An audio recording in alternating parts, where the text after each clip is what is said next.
This is Infidel 1. Offending coyote down. Offending coyote down. Roger that.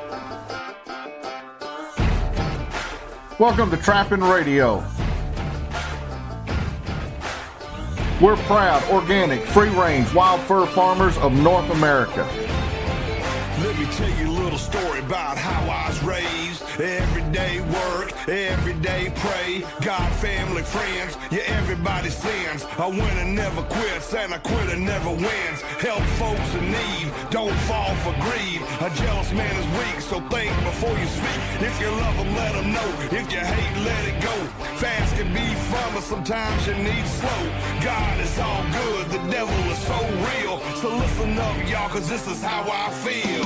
I won't back up, I don't back down. I've been raised up to stand my ground. Take my job, but not my guns. Tax my check till I ain't got none. Except for the good Lord up above. I answer to no one. Now let's cover our sponsors. They do a lot to help support Trapping Radio. So I'm asking you guys out there and gals to help support our sponsors as they keep Trapping Radio on the air. First sponsor is Okie Cable and Trap Supply. Jeb's the owner of this. He's out of Oklahoma. Super guy. You'll not meet anybody nicer. It's somebody you're going to want to deal with. You can reach him at oktrapsupply.com. You can give Jeb a call at 918-429-4648. Not only does he do trap supply, guys, he's a fur buyer, so if you're around the Oklahoma or surrounding states, give him a call with your fur. When you need stuff, give him a call and he'll get it out to you as soon as he can. Our second sponsor is F&T Fur Harvesters Trading Post. Everything you need for trapping, hunting with hounds, and predator calling. Guys, if you're into trapping fur, hunting fur, chasing fur with dogs, you're not going to be able to think of hardly anything that you can't get from F&T. You can reach them at fntpost.com. You can also give them a call at 989-727-8727. Whatever you want, F&T's got it. Wildlife Control Supplies. Proven solutions for wildlife control. Delivering value, expertise, and products to the wildlife individual.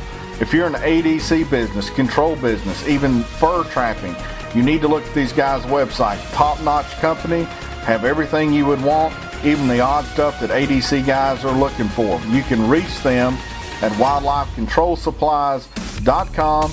You can give them a call at 877-684-7262. International number is 860-844-0101. If you're a wildlife control professional, you need to have Wildlife Control Supplies as one of your favorites on your computer or your phone, because when you come across something that you need specialized equipment, Alan will get it right out to you. Now let's go trapping.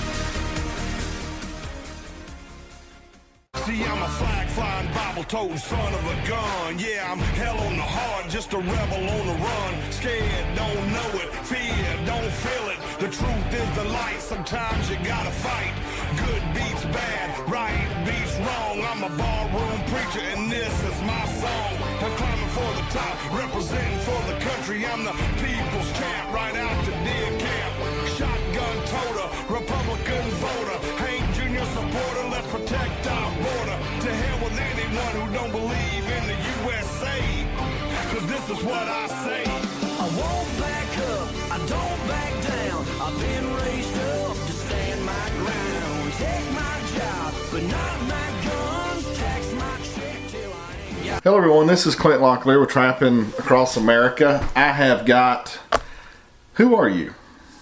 Travis Travis. Johnson. Travis Johnson. Johnson. And who are you? I work for Clint. You work for Clint. What do you do for Clint? I'm the bottle boy slash personal assistant. Come on now, you can't say bottle boy. That's like... Basically, when he calls me, I'm going to be there. Oh, what do you... You've worked for me for over a year, haven't you? Yeah. About a year and a half. And how many bottles do you think you filled in a year? 1 million. I don't think it's 1 million. but it's quite a bit. And before we get started, Jeff has some words of advice. Mr. Jeff Dunlap, the whatever you want to call it, the Gandhi of trapping. He wants you to ask me the questions that you want to ask, not the ones that you think that I want to hear or someone else wants to hear. Is that what you've done? Yeah. Okay. What we're doing tonight, guys, is how long have you been trapping? 0 years. But you're pretty fired up this year. Oh, yeah. And your dad's told me you've been squirreling away traps. Yep. Which is, why did you do that? I mean, I've got a whole building down there full. Why didn't you just want to use those? Kind of. They can't see the shoulder shrug on the radio now. Got to talk. Using someone's trap is like using their gun. It makes me a little nervous, because if someone steals them, we have thieves in Tennessee, so if someone steals it, it'd make me feel kind of bad. I can understand that. So you've been squirreling away traps. Yeah. And our season opens, is it this Friday or Saturday? Friday. Friday.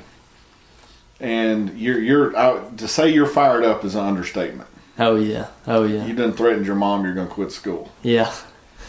So, which you're not. No, sadly.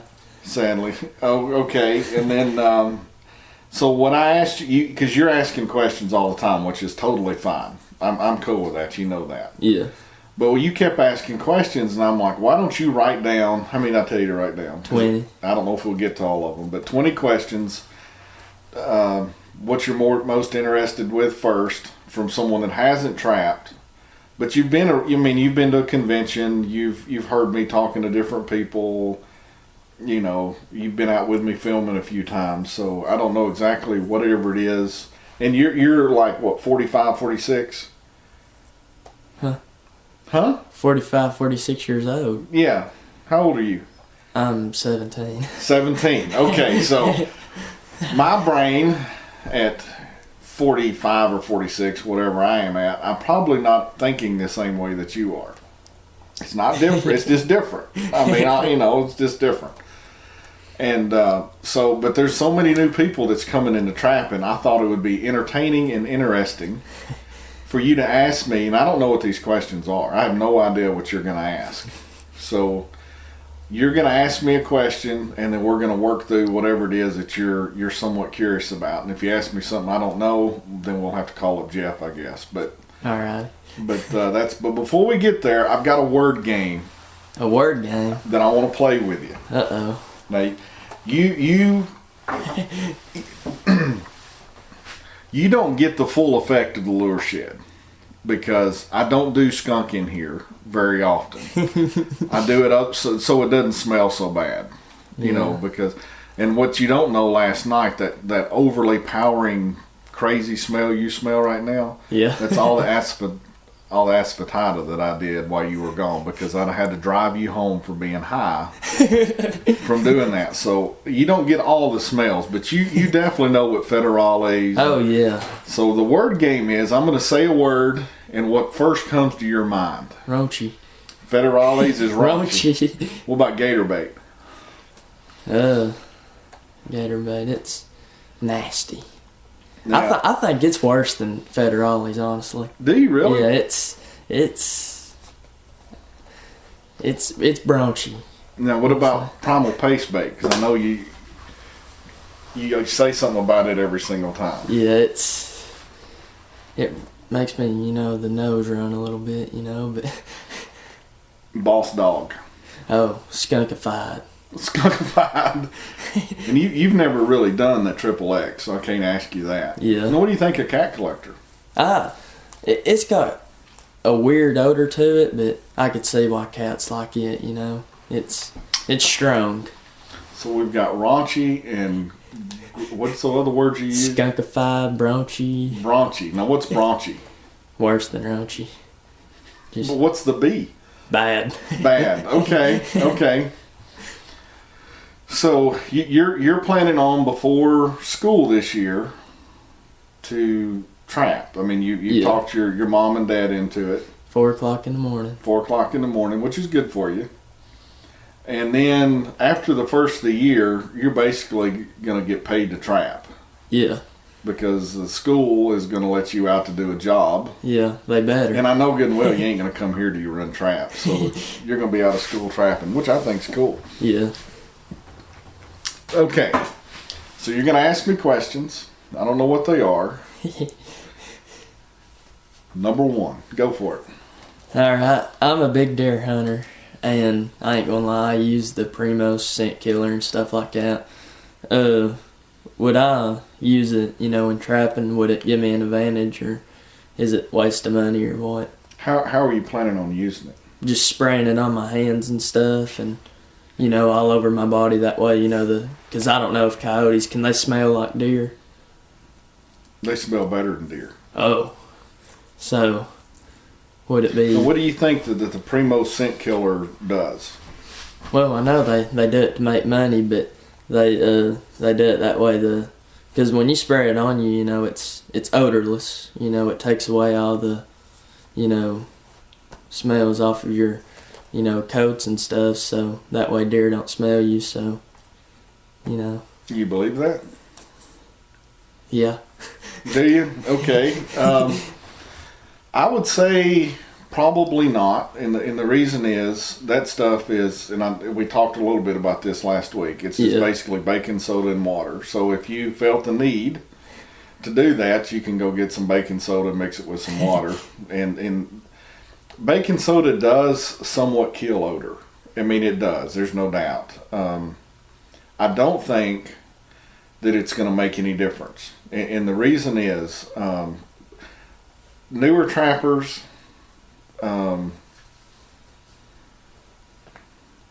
certain parts of the country, they and to me they get really wrapped up on scent. Yeah. And I'm going to tell you a story that's as honest to goodness story.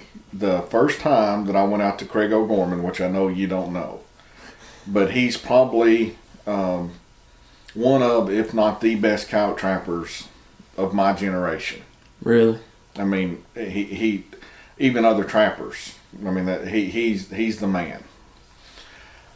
First day I was out there, we roll up on a coyote that's in a trap. No, I take that back. We roll up on a porcupine that's in a trap. Uh-oh. Now the porcupine, what makes this story interesting is it was 107 degrees when I was out there in June.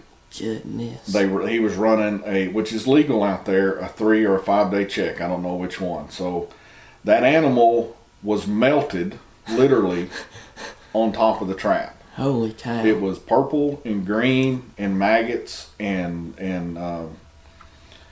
porcupine quills and skull, and I mean it was just like goop. So keep that in mind. I watched him take gloves that he's been setting traps with all day, and he pushed the porcupine off of his trap.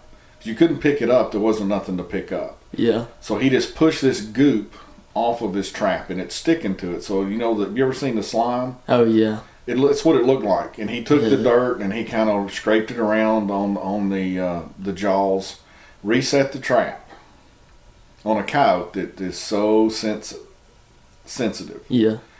When we came back 3 days later, there was a coyote standing in that trap. Really? Now, so people, if you tell somebody that and they're so wrapped up in the cleanliness is next to godliness when it comes to coyote trapping, they've never been with someone that traps for a long amount of time. Now, the other thing you have to keep in mind, the human body drops skin scales and hair follicles all the time. You're doing it right now. You're gross. But I mean, that's just what you do. You also breathe, and you're letting off odor. Now, the example I normally give, because it's a true example, is a bloodhound can smell dead skin cells off of a person that it's tracking for 3 days. Wow. Just the skin cells. Not if he's done anything, he's just there. Plus the hair lasts longer than the skin cells. And a coyote smells better than a bloodhound, according to science. Holy cow. So what are you going to do with spraying some baking soda and water on that's really going to make that big a difference? It's basically a waste of time and waste of money. Well, I think so. I've actually got a student in North Carolina, Adam. He sprays that on his set. Really? And to him, it means everything. So if it means something to you, it doesn't hurt anything. I don't think that's going to hurt you. I don't think it's necessary. And to me, it kind of gives people a false sense of security when they're out going. But everybody's just like baseball players. They don't change their socks. They don't shave once they get into the playoffs. They do all kind of weird stuff. Trappers the same way. Yeah. If it makes you feel better, knock yourself out. But if you're really thinking that a coyote's not going to know you're there, there's nothing you can do short of a spacesuit that catches all your breath and everything that falls off of you, and everything that you've ever put in the ground at that point's been treated the same way, that he's not going to know you're there. So coyotes know you're there. Yeah. But, I mean, you've seen coyotes around here. Yeah. Now, have you ever been anywhere that you hadn't seen sign of people? No. So if the coyotes aren't afraid to be there after people's been there, they're not going to pay any attention to that. Yeah. That odor. That's my opinion. And plus, you know, back in the old days when they didn't even have the Primo scent killer and all that, you know, they didn't have that, so, and they still caught animals, so. Well, the interesting thing about scent, and this again, you haven't, I don't know if you met Ron Leggett or would remember him at the Pennsylvania show. His dad was called Pete Leggett, and I took instruction from them. And they're very clean-minded. They're a lot more tidier than I am and stuff like that.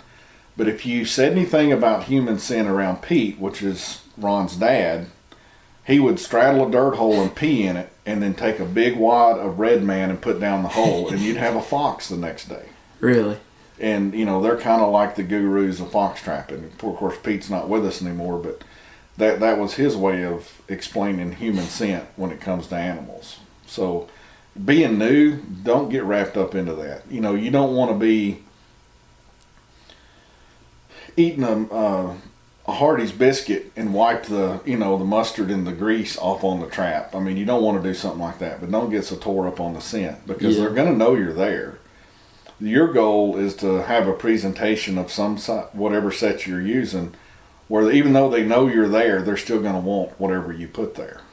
Yeah. So, you know, that's my opinion on it anyway. Yeah. So what do you think about it now? I'm not going to waste my money. I might still use it for deer, but not trapping. But. Okay. Well, I mean, I want you to think about something. Back in the 30s, 40s, 50s, and 60s, everybody smoked. Ask your dad, even at church. Yeah. In between Sunday school and church, all the men would go outside and smoke. Really? That's hard for you to believe now, I know, because no one would do that at church. But back then, they would. And when you look at, when you get more into trapping and you start learning about different people, you'll find out they all smoked. And you know how you can smell smoke on a person? Yeah. Oh, yeah. For a long way off. And those guys were a lot better than most of us today. Really? And they did it smoking like a freight train. So I just wouldn't really worry about it. Yeah.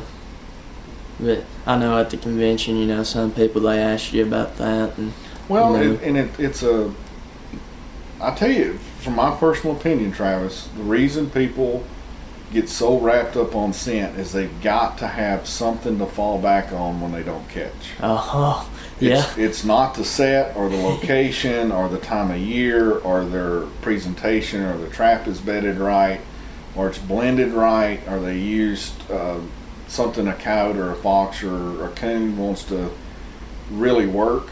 So that's like the invisible helping hand that lets someone go, he must have smelled me. You know, you've seen my traps. They are not looking brand new. No. I mean, they're not. When I do, I've got a bunch that's been cleaned up. They won't be cleaned up again until next year. So after 4.5, 5 months, they're in bad shape, and it doesn't make any difference to my catch. You know, I set coyote traps if it's hot with no gloves on. It doesn't make any difference. And a lot of old timers didn't ever wear gloves. Really? When you study, because they knew the animal enough to know that it wouldn't make any difference. Yeah. So, don't give yourself an easy out where the animal must have smelt the trap or smelt me or whatever. And I guarantee you there's people getting mad with me saying that right now. Probably.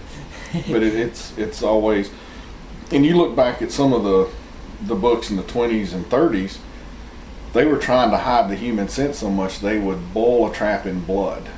Really? And then they would get dug up and wonder why they were getting dug up. Well, it wasn't that they put blood on the trap in their mind. They were hiding the steel and the human scent. Well, they put bait on the trap and they got dug up. And that's kind of led us to where and people want to think that a coyote's like super smart or a fox is super smart.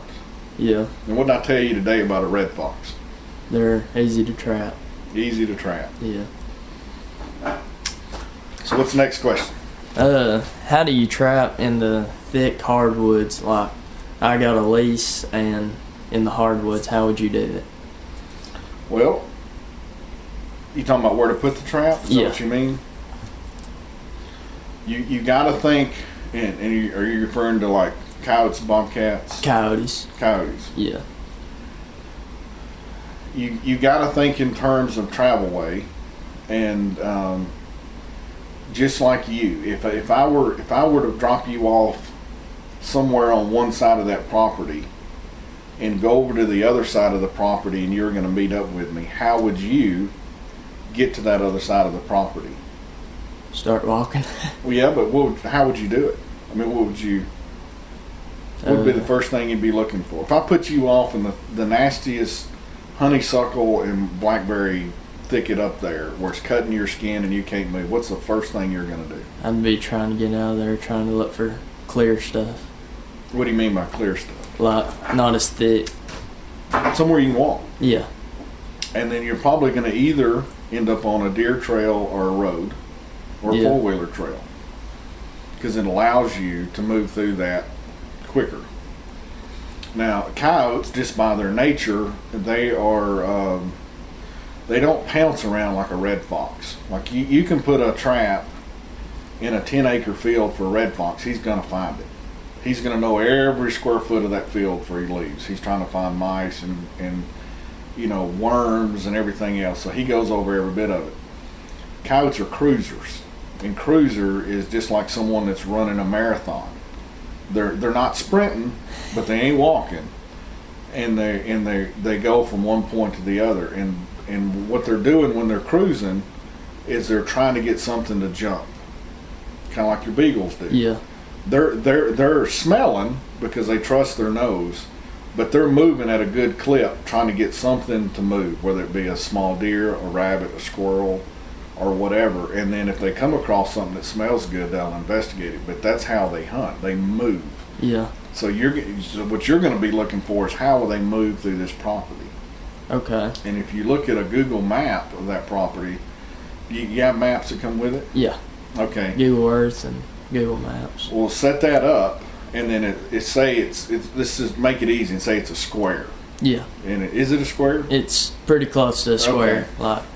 Well, what you're wanting to do is you're wanting to find some road that goes north to south, Yeah. There's close, and east and west, all the way across the property.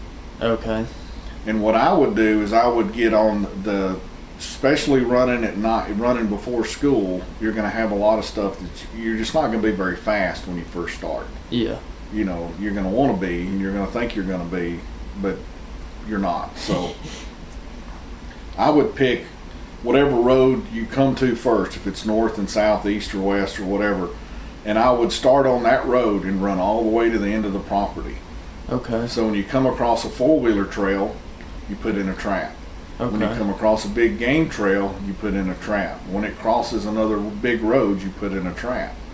If there's a big open area and you've got an edge where the woods are thick and then you have a field or a food plot, Yeah. Oh, yeah. on each side of that, crossing that road that you're on, gets a trap. And I really wouldn't get out. I know you've been out looking for tracks and stuff like that. That's a good way to know exactly where they're at. But starting out, everywhere that's a travel way for a coyote, if you put a trap there, they'll teach you very quickly which ones they use. Yeah. Then it's up to you as a trapper. At that point is when you catch a a coyote and you get all excited and you start hyperventilating and taking pictures and petting it and doing everything else you're going to do with it, you need to step back and look around and go, why was that coyote here? Where was it coming from? Where was it going? How was it going through here? You know, try to get off from your thing and see how the tracks came up to your circle. Because are you going to be using stakes? Yeah, stakes and drags. Okay, on the drags it won't be as easy. But what, you know, when you have a burn circle with a stake, which is just all tore up, kind of walk around it and see which way he came into that set from. And if you can follow that for just 2 or 3 minutes and see how he come through the terrain on you, now all of a sudden stuff will start clicking. And then somewhere down the road you'll come across that same situation, a different piece of property with everything lining up the same, and your brain will go, that's where the trap goes. And over the years, that's why if you go with someone that's trapped a long time, we can drive down the road at 70 miles an hour and tell you right where to put traps, because we've seen it all before. Yeah. But at the beginning, you're not going to know that. So every one of those travelways, put a set. Okay. And the reason for that is you'll find out some of those travelways, because of what's around them or what they go to or come from, may be better for gray fox or red fox or bobcats or coon or coyotes. And your brain will start deciphering that. I was also going to ask about trapping roadside, you know, because on the old dirt roads and up there it's a dirt road on my lease, you know, we look over in the side and there's all kinds of coyote trails. Would it be good to set a trap over there? Yeah, anytime you see tracks or droppings, that's a good place. Oh yeah, there's all kinds of droppings. It's so, you know, and if you think about, have you ever gambled? no. Good answer. But you understand how gambling works. Yeah. Okay, if me and you are going to arm wrestle, someone's probably going to gamble maybe a little bit more to my side. A lot more to your side. Okay, now if me and you were going to run a mile, they're probably going to bet on you, because there's a better chance you're not going to die of a heart attack, you know, if we do that. So when you think of your locations on a road, especially where you got tracks running everywhere, you need to think of it, okay, I need to have a higher percentage to put my trap in one of these places over the other. So it's kind of like gambling. What's going to give me that higher advantage? So if you're on this main road and up here 25 yards or 100 yards in front of you, another road comes out to it, or a four-wheeler trail, well, see, if instead of sitting right there, you can go up to that trail, and now you just doubled your chances, because they'd be coming down the trail or they'd be going up the road. So it just got higher. You know, the percentages got higher, so it's a safer gamble. And then if right off the edge of that you see that there's a bunch more droppings and there's another deer trail that comes into the side, or it gets thick, or you see bird feathers where something's been killed, your percentages get a little bit higher and higher and higher. But if you just go down the road and you see a coyote track and you jump out, it's not a bad place, but it's not the best place. There could be a better one up above. Yeah, and if you drive up and there's nothing there, you know, this coyote that you see on a main road is going to be on that main road 100 yards from there, because that's their travel way. Yeah. You know. It's like you said, I don't think that they'd want to go through the thicks and everything. They want to... Well, no, they'll dive off in there to hunt something. Now, something you need to... Are you on the plateau up there? Yes. It's it up hilly? on the mountain. It's pretty hilly. Okay. One thing you got to be aware of in the mountains, where you have elevation, it gets colder at night, which you know. Yes. Well, air at night when it gets cold moves downhill. Downhill? So if you're driving down the road and on the right hand side it goes up, your set needs to be on the left, on that right hand side too. Okay. Because the wind is going to come off of that hill across your set, across the travelway, which is the road. If you set it on the left hand side, the wind's going to come off the hill, across the road, across your set into the woods where they're not at. Oh, okay. You follow what I'm saying? Yeah. It didn't play that way on flat ground, but around here, it's a big deal. Yeah. Because we have big mountains and stuff. Mm-hmm. So that's going to be up to you to keep in mind. And the prevailing wind, do you know what it is? Not really. Well, you need to look. You can, and I'm not going to tell you. You need to get online. What's the prevailing wind to Dunlap, Tennessee? In the winter, not the summer, not the average, but in the winter, because it blows different in the winter than it does in the summer. Okay. I don't know if you've noticed that here. No. Completely 180 degrees.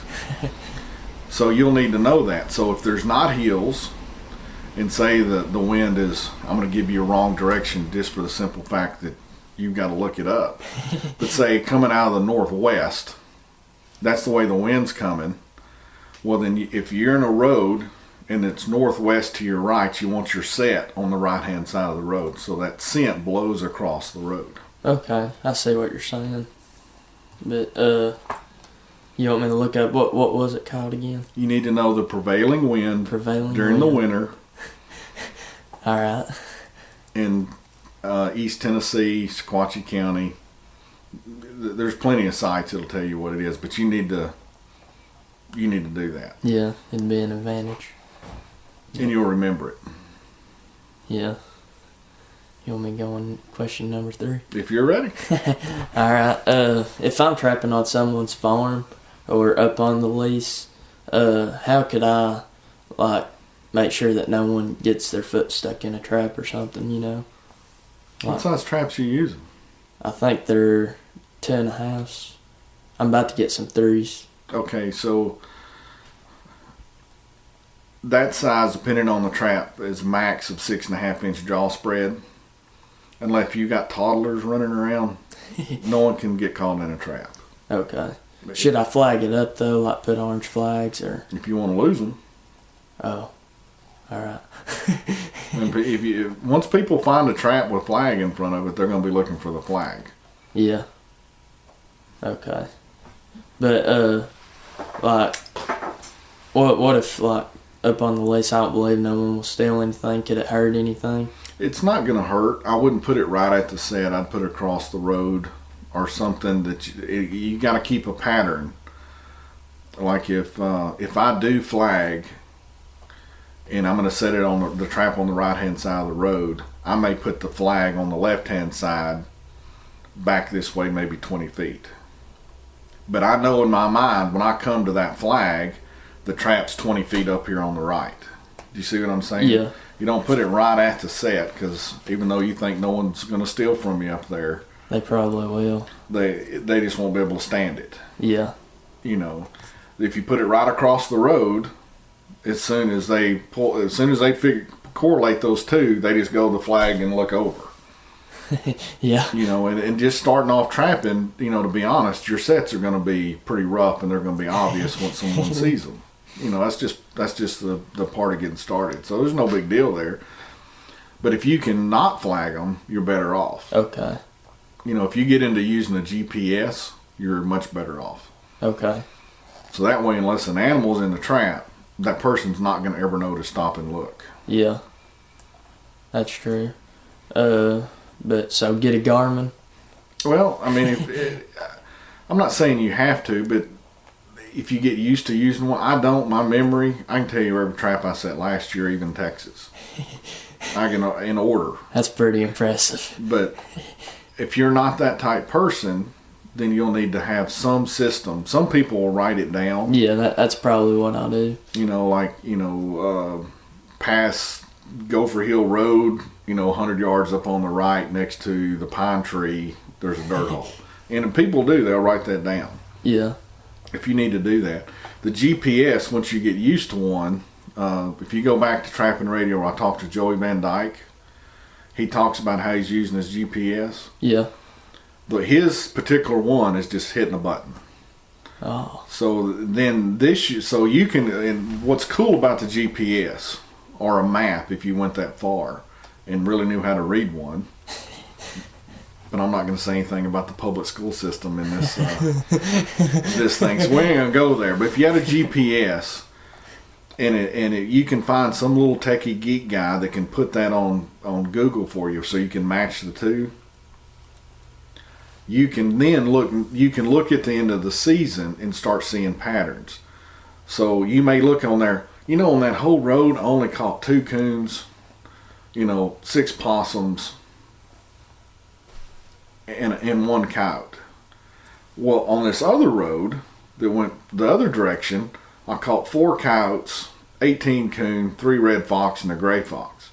So next year, because see, if you don't look at that stuff at the end of the year, You won't improve. you'll just set the same thing over and over again.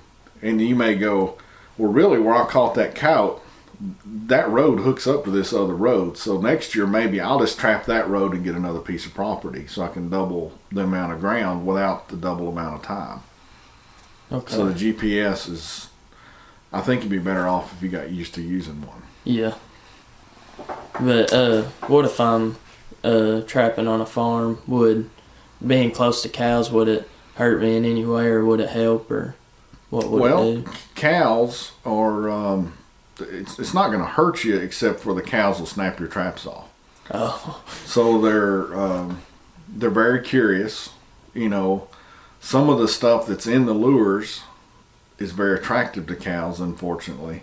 So you'll set the trap, you'll be all excited, you'll come back and be snapped off with all these cow tracks around it. As soon as you reset it, before you get back in the truck, the cows will be coming over to snap it off again because it turns into a game to them. So what you've got to do is put it in really thick stuff with big branches. Okay. That's over the set. If you're going to set around cows, you got to make it hard on the cow. Or if you can set on an elevation, like if you had a small hill, it went up 2 or 3 feet. If you put your trap in the middle of the hill, a cow on top of the little hill can bend over and smell it, but it's not going to be comfortable for him to get on it. And one standing on the flat ground, it'll be closer to his nose, but he don't have to get his feet up there. Yeah. But if you put it at the base of the hill, they'll stomp all over it. You can try rocks and all kind of different things, but the cows can be a pain. And some cows don't seem to care. Really? You just have to kind of judge that as you go. Okay. But don't get mad at the cows. They're just being cows. We might have steak dinner if some of them make me mad. You'll lose the farm. Yeah. But what if like I set a bobcat set down and I come up to it and there's bobcat tracks all over the pan, but there's no bobcat in there and the bait is gone. What should I do differently? I would, if it was me, I would make the set look different. Make it look different. Change your blocking. Change if you've got a hole, then maybe take some turkey feathers and put it on a stick where it's above ground level. Change the way you blocked it on the sides. Change the flag that's in front towards a different kind of feather. Yeah. Because once a bobcat sees a set, works a set, and gets his curiosity filled, most of the time they don't come back. So you either going to have to move it or make it look different. And moving it could just be 3 foot over. Oh, It okay. doesn't make any difference. But you've got to do something to get that cat's attention again. Okay. Because they're not afraid of anything you did. They're just, I've been there, done that, and it wasn't that impressive. So I'm going to go this way tonight, Why are they so hard to trap? Cats aren't hard. There's just not as many of them. Oh. Which one's the smartest out of all the animals? The smartest? Yeah. I'd say otter. Otter. Hands down. Really? Probably after that, coon. Coon are Really? really easy to catch, but they're, I think, way more intelligent than the thing is, they just ain't afraid of nothing, and they're just curious. Okay. Coyotes are very phobic. Do you know what that word means? No. Phobic means anything that it's different. They're skittish. Their instinct is it going to hurt me? So they stand back and they circle and they do a lot of weird stuff. I don't think that's really intelligence. If they had intelligence, they'd be able to decipher pretty quick. Yeah. But a coon, on the other hand, he can get into a chicken house. He can figure out how to get in your house. Yeah. He'll learn how to use a doggy door. Coons are actually really intelligent. They're just bold. Yeah. So a bold animal is easy to catch. They're really, really curious.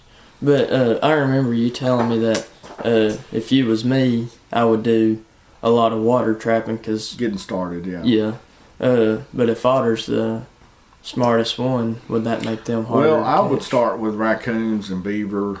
If it was me, maybe some gray fox and red fox. Go and put some coyote traps out, but don't get your ego hooked on it. Yeah.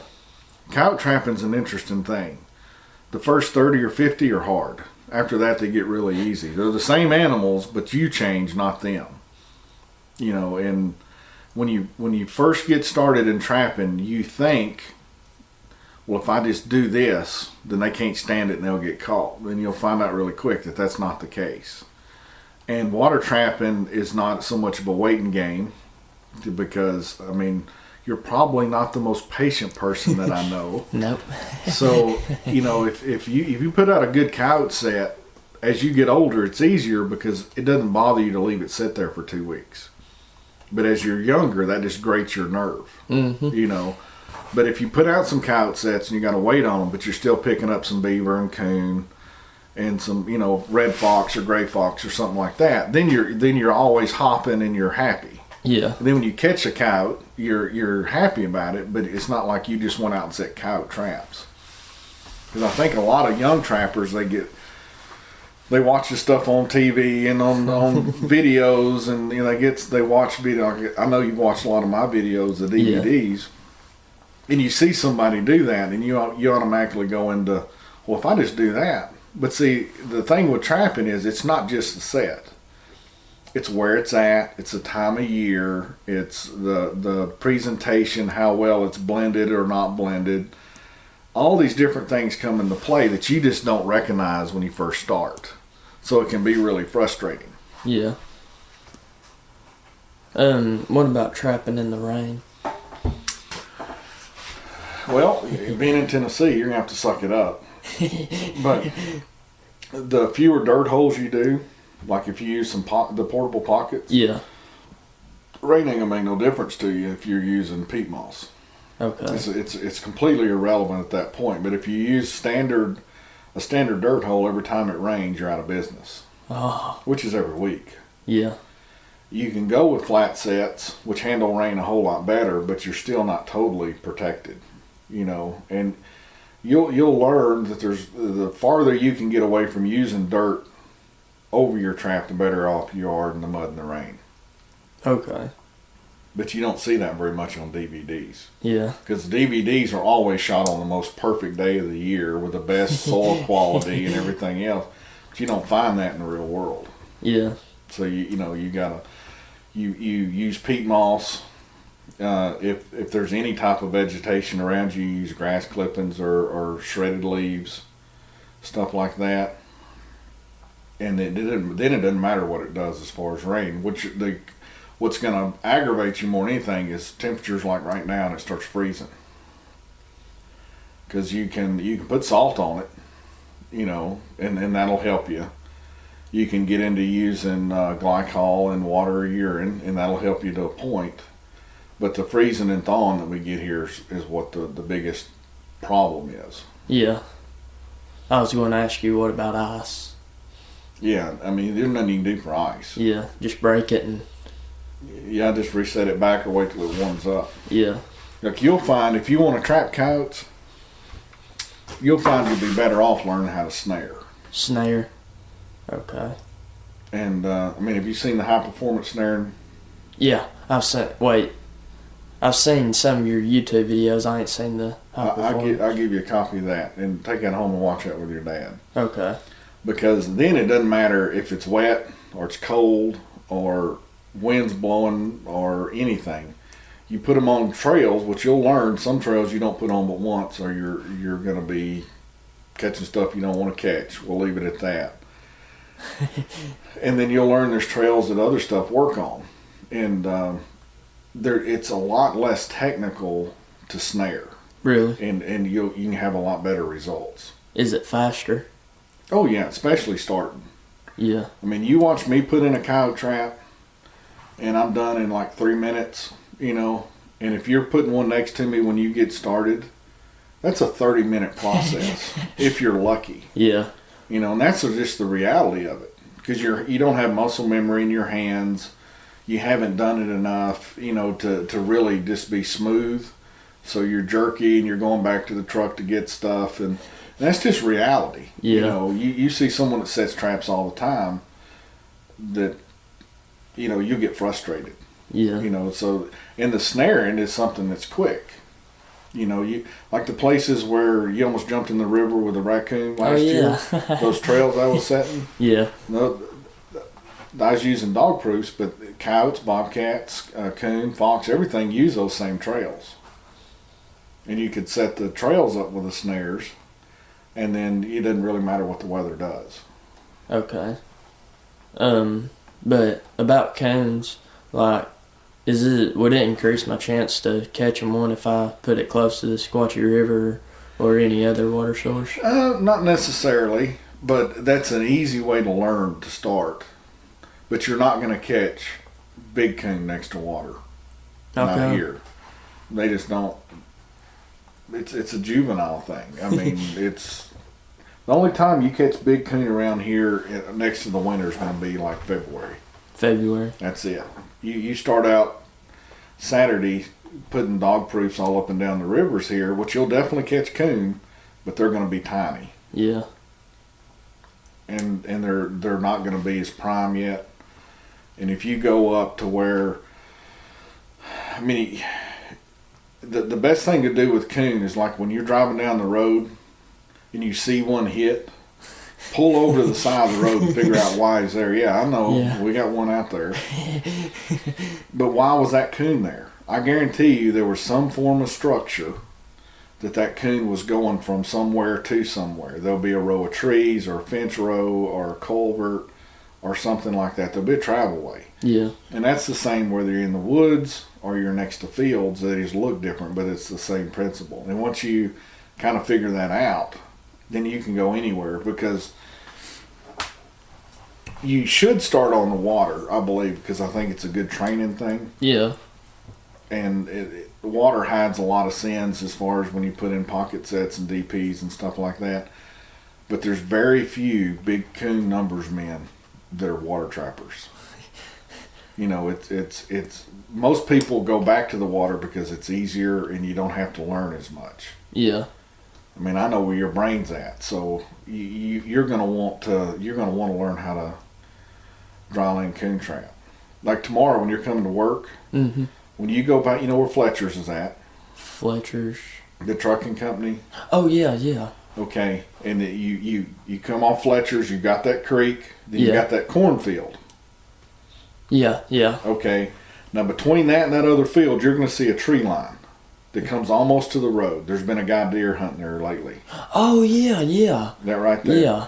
Now, raccoon is going to use that tree line, and you'll find a trail if you stop. If that guy haven't drove it over to death, you'll find a trail that goes from that tree line across the road. Okay.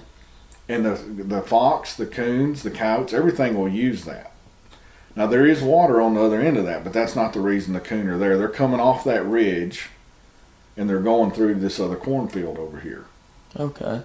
But it's not based off water whatsoever. And once you figure that location out, drive up 28, you'll see 6,000 more. Really? Mm-hmm. Okay.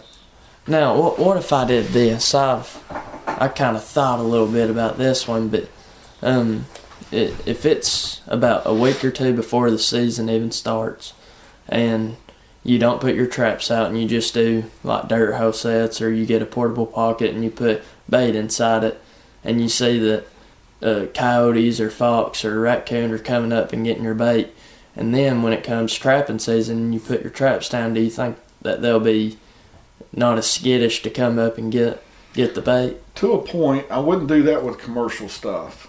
You're going to spend a lot of money. So start off with dog food. Well, for raccoons, I would. Yeah. Like that coon whisper out there that's in that jug. Yeah. If you spray that on dog food, coons will eat it and come back to it over and over again. But like on coyotes, that's fine. What I'd recommend on pre-baiting coyotes is use cooking oil from Pizza King or somewhere. Okay. Just ask them if you can get some oil. Drill you a hole in the ground and fill it up with oil and let it sink in there. The Okay. coyotes will start digging at that oil. But when you go to throw the really good candy on top, whatever lure bait you're going to be using, they're going to react to it a lot stronger. Okay. But I wouldn't try to feed them except for coon. Yeah. You can feed coon, but don't try to feed everything else. Yeah. That's what I was thinking. I was like, that might be a lot of money too, but Well, that's something that trappers in modern era don't do a whole lot of. I used to pre-bait when I was trapping here a lot. I'd pre-bait coon all up and down between here and Alabama. Really? In places just like over there I was telling you at Fletcher's. Yeah. And I would have those coon trained to come to me, but you're never going to train a coyote or a fox. You may gray fox, but you're not going to train the other animals to do the same thing. But you can train a coon. Yeah, because they're so curious and stuff. Well, I mean, there's free food. Yeah. But if, you start throwing deer scraps and stuff out, you'll definitely have coyotes coming by to check it out. There's no question about that. But actually making a set for them, I wouldn't do that. Yeah. Unless it's something that's completely natural and you can do it and let them get really used to it. Okay. If I do get up at 4 o'clock in the morning, which my parents better let me, or I might get mad, I have 4 hours till 8 o'clock. The Okay. school bell rings. Now, how long does it take you to get to your lease? Honestly. About Driving the speed limit. speed limit. About 10 minutes if I'm flying, 20 minutes if I'm doing the speed limit. Okay, so now you're going to change? You got to go back home and change before? Probably How long does that take you realistically? 15, 20 minutes. Shower Okay, so and we're up change. to an hour, so you're down to 3 hours. Okay. Really. So you're going to have 3 hours to run. Would you recommend drags because it's so fast and stuff if I'm doing coon? Yeah, but you're going to need a light. A lot. I mean, it ain't like, daytime. You're gonna have to do a little bit of looking. What Yeah. kind of drags did you get? The saber tooth. Okay, well, coon can't take that nowhere, Yeah. so that's not an issue. But you may have a coyote or a bobcat go off 20 feet, and a coyote's not going to move till it sees that you see it. Yeah. So it's not going to be jumping. And a lot of times with a coyote, if the drag's not there, you can slap your hands real loud and you'll hear the chain jiggle. Yeah. And then you can go over to it, but that don't always work. Okay. So you're going to need a good light. You're only going to have 3 hours. So probably what I'd recommend for you to do is on the weekend you set everything, and during the week you run everything. Okay. If you have time to reset, then you reset. But don't be late to school because then you're going to not get the trap. So, don't get greedy with it. So if you get 25 sets out, and by the time weekend comes you got to remake half of them, that's okay. Yeah. But 3 hours isn't a long time, especially No. not starting off. Yeah. But there's a few beaver swamps that I know that I've got permission on, and I know you said that beaver swamps are just loaded with deer. Mm-hmm. Is there any coyotes or anything down there? Can be. Okay. There definitely be bobcats, probably gray fox. And beaver, and what about otter? Yeah. Okay. There may be some muskrats. Okay. But you're going to have to do some serious time management. I mean, 3 hours is going to be gone before you know it. Yeah. So you may not be able to set. You may go set the roads for 2 weeks and then go set the swamp after that. Then go back over here after that because you're not Yeah. going to be able to run everything. Oh yeah, it'll be rough. So you need to make sure give yourself plenty of time. Okay. And I know you told me to set one, if I find a good place, set a lot of traps there. That way it's just, one place and I'm not late for school. And Well, I meant like an area, like on your lease. If you set that one road that goes through there, yeah. if you could set all that or run all that in an hour and a half, then you can work those traps as you go down through there. Okay. Instead of worrying about setting the whole piece of property, that's what I was talking about. Okay. Yeah. I see what you're saying. You get strung out and you spend too much time driving. Yeah.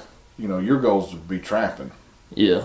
So you're going to be doing what I would recommend, a lot of little mini lines. Mini You got all lines. the way through February. Yeah. It may be one long road on this line for 10 days, and then the other road for 10 days, and the Beaver Swamp for 10 days, and Farmer Bob's farm for 10 days, and then stuff like that. Yeah. Instead of trying to do all of it, because you won't be able to. Yeah. It'd be, plus, wasting gas from one end to the other, Well, and when you go trapping, there's weird stuff that happens that just takes time.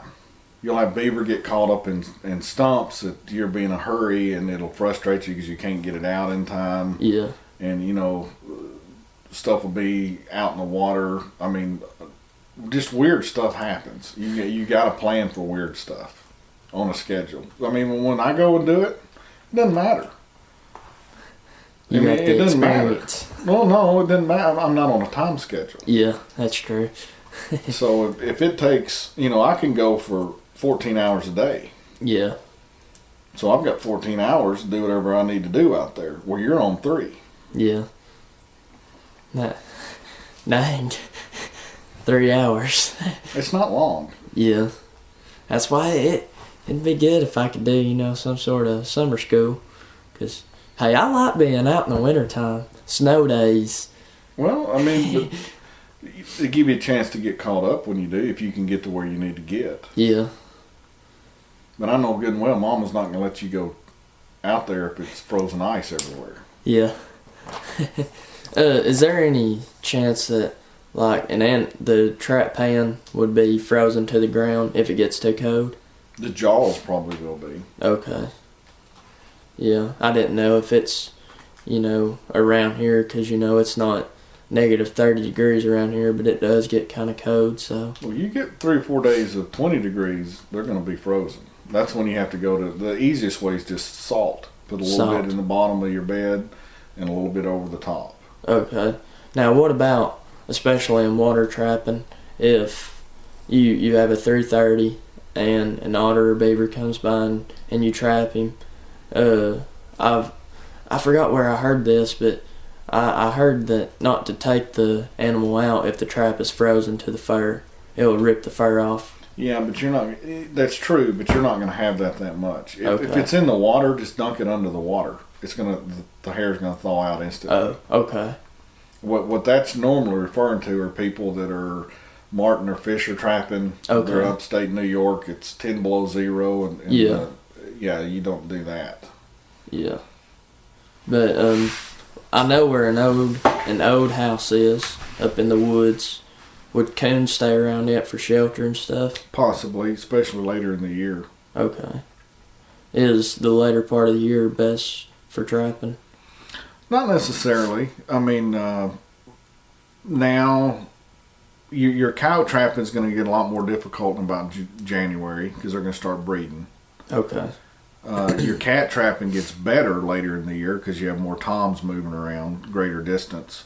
And around here, you have more big bore coon moving around to find females. And we just don't have a lot of coon here. Yeah. So, Because They that's move the sad thing about me is I like deer hunting too, and it's open from gun season actually opens up the 22nd. It stays open to the 5th. So I was kind of thinking about it too. Because after that, the only thing I care about hunting is rabbit hunting, but I'd rather trap than do it. But well, there's nothing wrong with doing all of it. yeah. I mean, there's really not.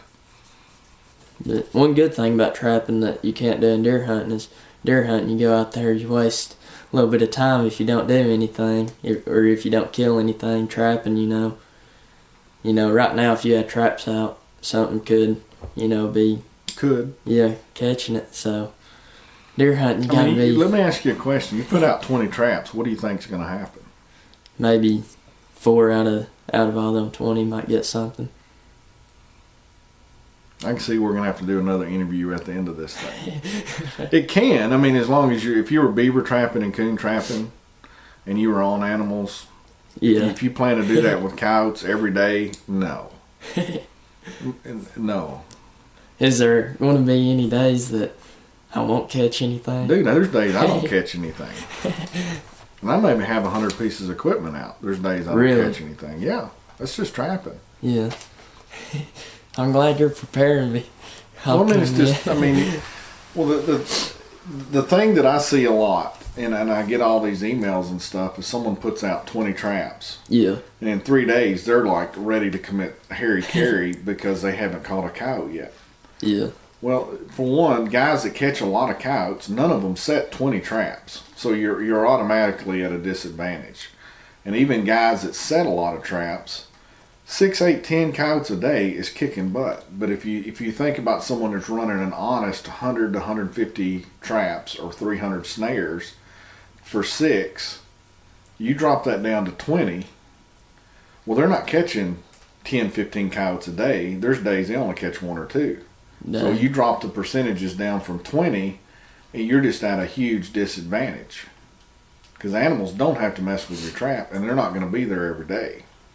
So you got to prepare yourself for that. Yeah. The smaller number of traps, unless they're just on outstanding animal numbers and locations, they're going to be iffy. And there's nowhere around here, Travis, that we got animals piled up on top of animals. This isn't Iowa or Minnesota or something like that. It's just not. Yeah. You know. But I know when the Trapping TV did the radio show, how many coyotes did y'all get in Alabama a day? How many did y'all average? I don't even remember. Yeah, I know. I think it was Scott who said that y'all did pretty good down there. We did. So I mean, you also got to think we're running. Mike and Scott was running 2 farms. Me and Norm was running a big farm. Wow. Brandon was running his own thing. You know, even with all that going on, we weren't catching 50 coyotes a day.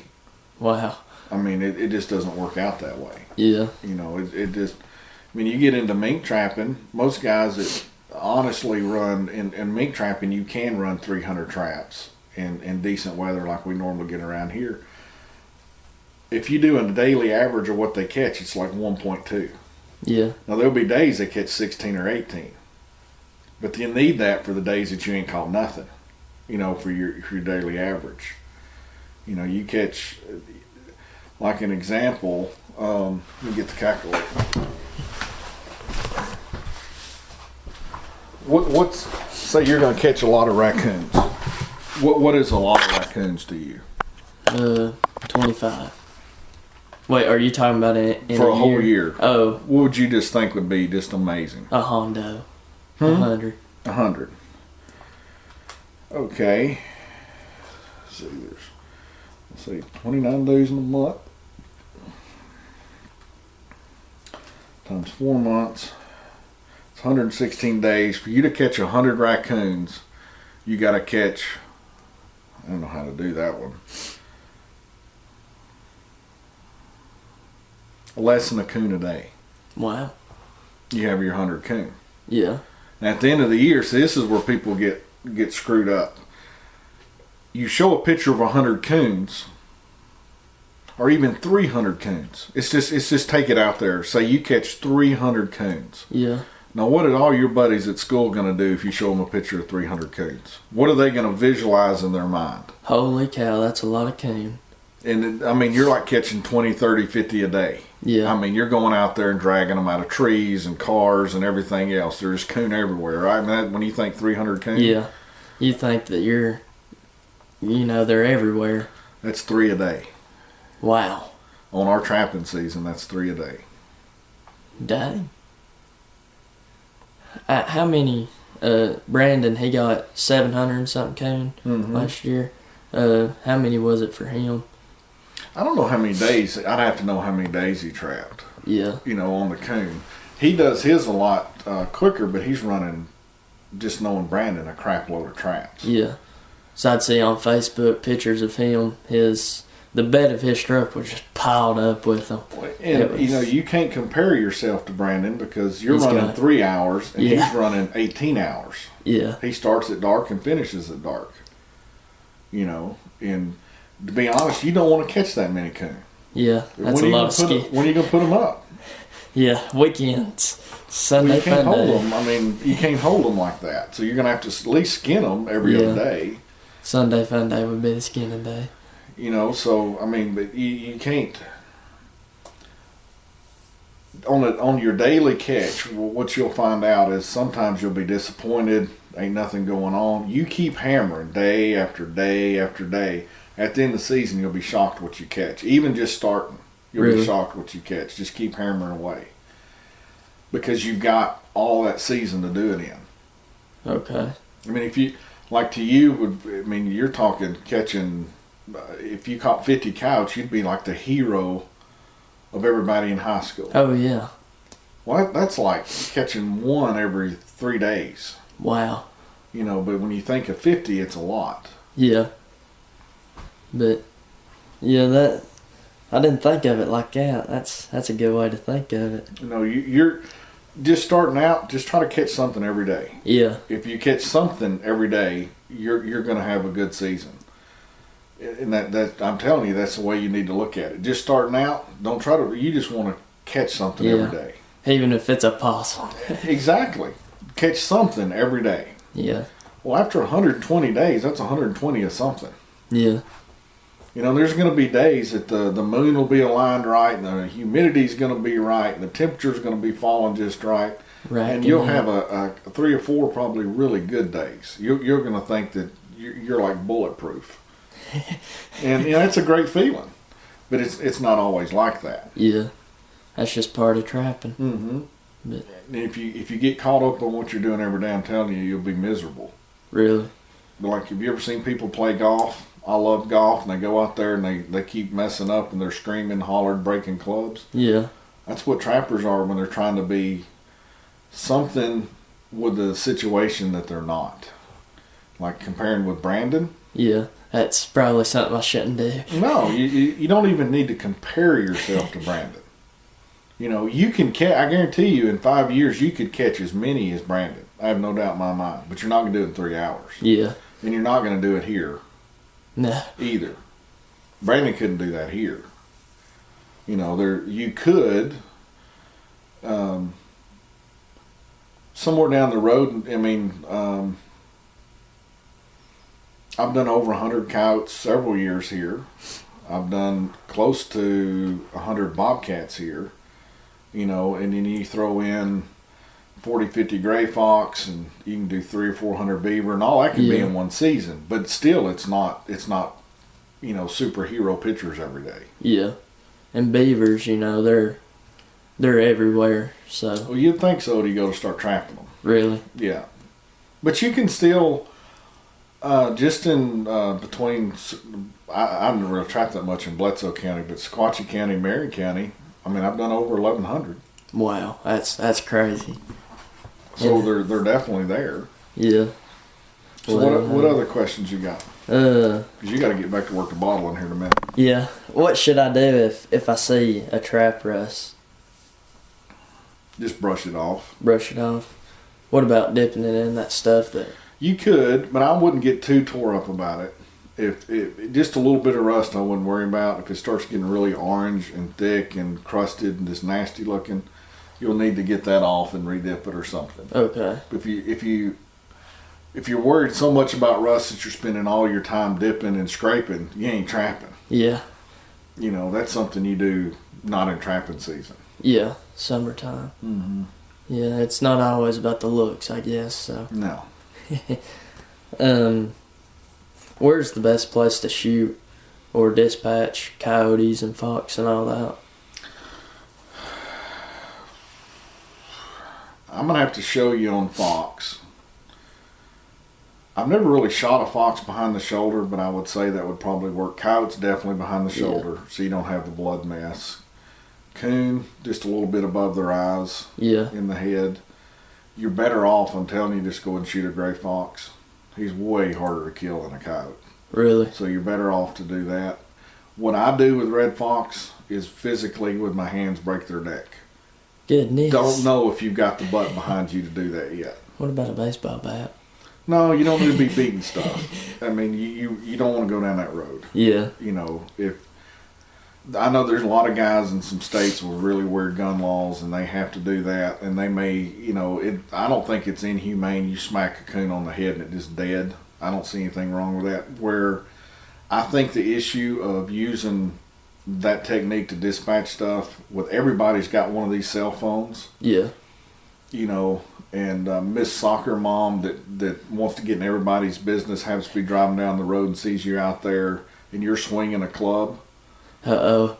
And you know, it's going to be on YouTube and then it may Yeah. be on the news. To me, there's no reason for that. Yeah, when you can just shoot them in the head. Mm-hmm. Or, you know.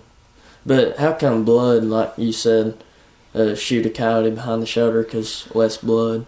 Well, you shoot a coyote in the head, and they may have 4 quarts of blood in them, but you shoot them in the head, they'll have 5 quarts on their body before it's over with. Wow.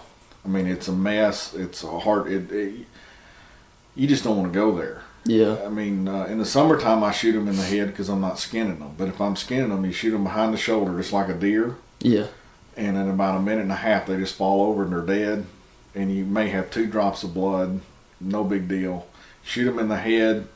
There'll be blood in the back of your truck that'll be on your coon, your fox, your beaver. Yeah. It'll be everywhere. Plus they'll freeze too once Yeah. it gets cold. Yeah. So, you know, the coon shoot, beaver shoot, otter shoot. Just shoot those in the head. You know, don't get creative with them. I mean, you'll read stuff online, people doing all kind of crazy things. Keep it simple.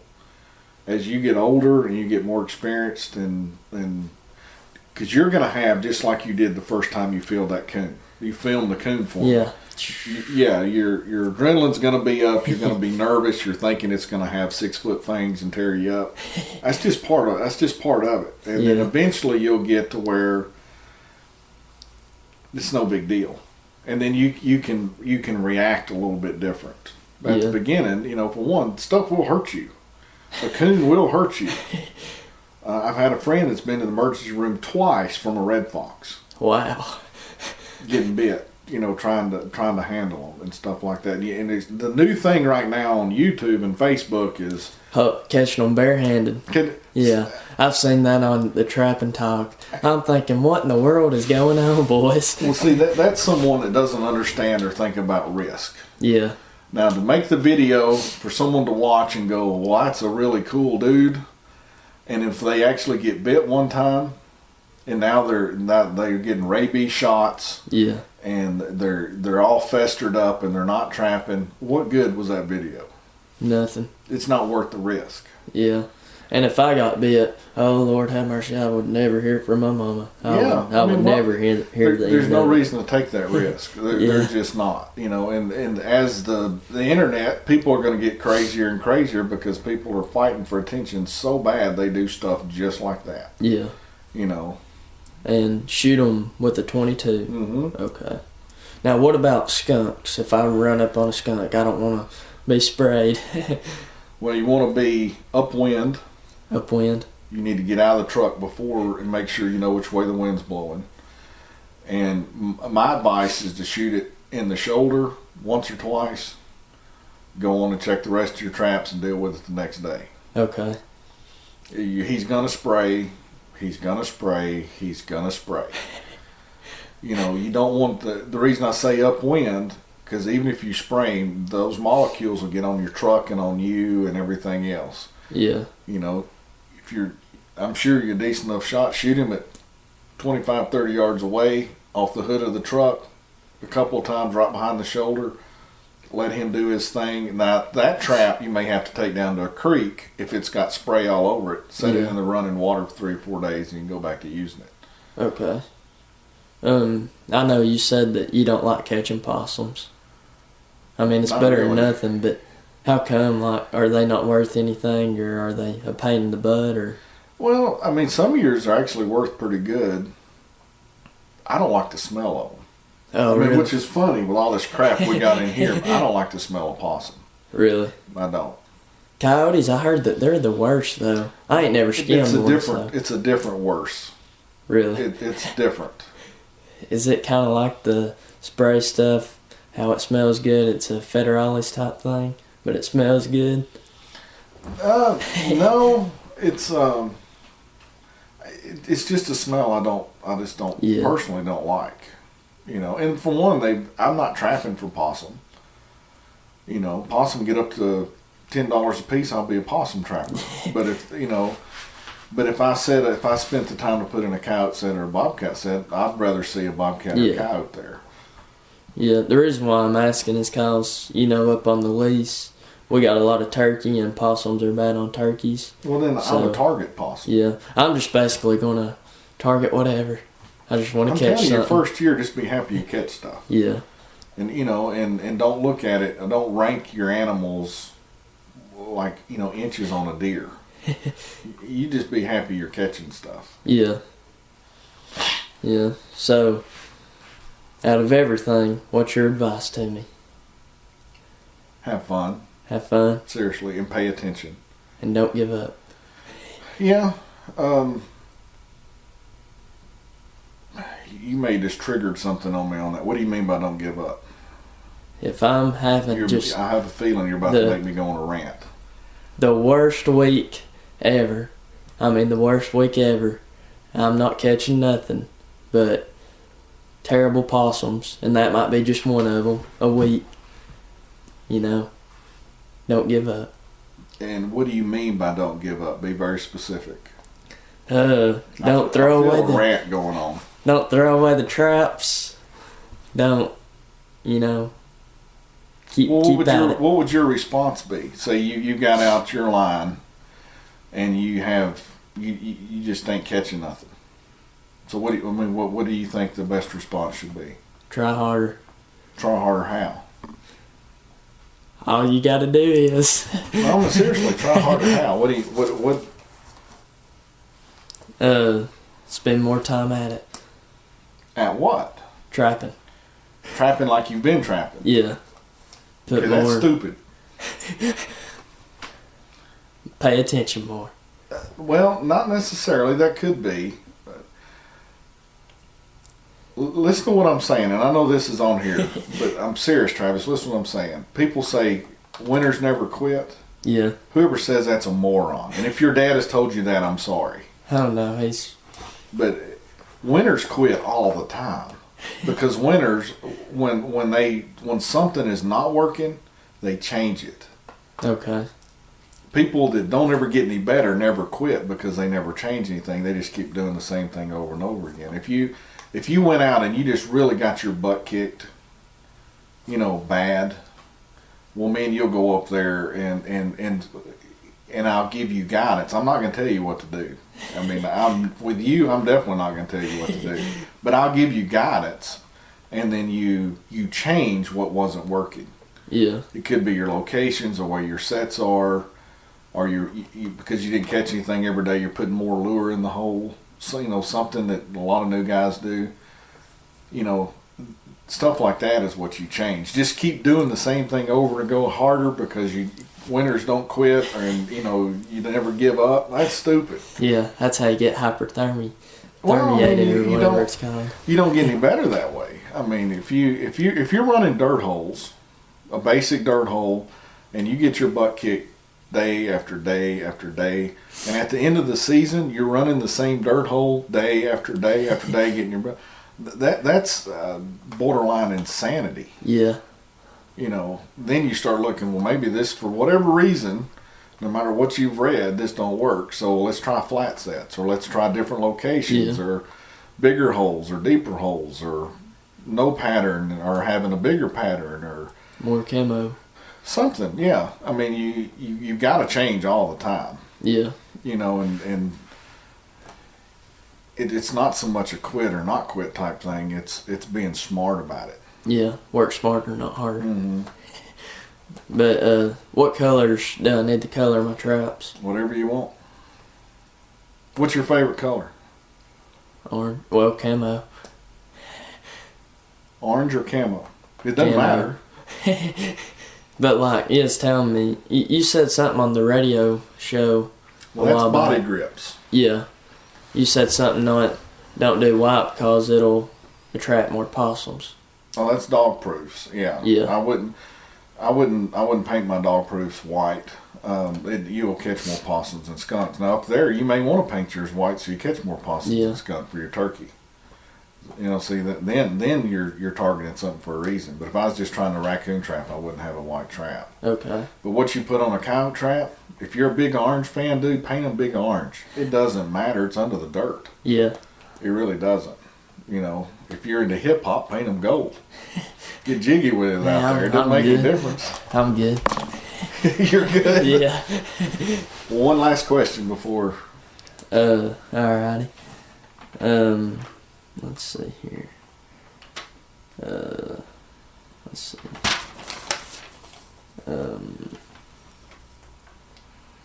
I think I've asked you all of them. Yeah. Well, Wait, I got one more. okay. And it's important. Hit me.